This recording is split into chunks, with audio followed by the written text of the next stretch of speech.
Méditation du 25 janvier. Un mal transformé en bénédiction. Maintenant, soyez donc sans crainte. Je vais pourvoir à tous vos besoins et à ceux de vos enfants. Genèse 50, le verset 21. Joseph a non seulement pardonné à ses frères, mais il leur a aussi assuré la subsistance. Tout comme Dieu, il nous pardonne, même si nous l'ignorons et le rejetons. Adoptons la même attitude envers les autres. Joseph a fait l'expérience de la manière dont Dieu a transformé en bénédiction la méchanceté de ses frères, la fausse accusation de Potiphar, l'oubli de les chansons et les 7 années de famine. Il avait suffisamment d'excuses pour perdre la foi, l'espoir et la confiance en Dieu, mais il a attendu que tout ce qui semblait sombre se transforme un jour en bénédiction. Êtes-vous patiente pendant l'épreuve? Faites-vous confiance à Dieu pour transformer en bien les mauvaises choses que vous vivez aujourd'hui? Tout comme il a inversé le négatif pour exécuter son plan dans la vie de Joseph, il peut faire de même pour vous. Dieu utilise les mauvaises intentions des autres pour achever son œuvre parfaite en vous. Un des principes de vie et d'enseignement que j'ai appris de ma mère a été sur la vengeance. Selon elle, le moyen le plus efficace de se venger est de rendre le bien à ceux qui nous ont fait du mal.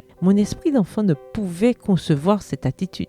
Attends que cette personne ait besoin de toi, alors tu pourras te venger en lui faisant du bien. Cependant, la mise en pratique de ce principe m'a aidé à pardonner à ceux qui m'ont blessé et même à subvenir aux besoins de ceux qui m'ont refusé ce qui me revenait de droit. J'ai fait l'expérience que c'est le meilleur antidote à la dépression. Imaginez la scène telle qu'elle sera dans 10 ans vous donnera une vision positive de la vie. Faire du bien à quelqu'un qui vous a fait du mal vous aide à vivre en paix avec Dieu et avec votre prochain. Cette formule n'est pas facile et l'appliquer par soi-même n'est pas possible. Seule la grâce divine, en méditant sur l'attitude indulgente du Père et en suivant l'exemple de Jésus priant pour ses bourreaux, Père, pardonne-leur car ils ne savent pas ce qu'ils font. Luc 23, le verset 34, vous donnera le courage nécessaire de donner, même à ceux qui vous ont fait du tort dans le passé. Commencez aujourd'hui à être un pourvoyeur de pardon jusqu'à parvenir à la hauteur de Joseph pour réconforter et parler au cœur de ceux qui vous ont fait du tort.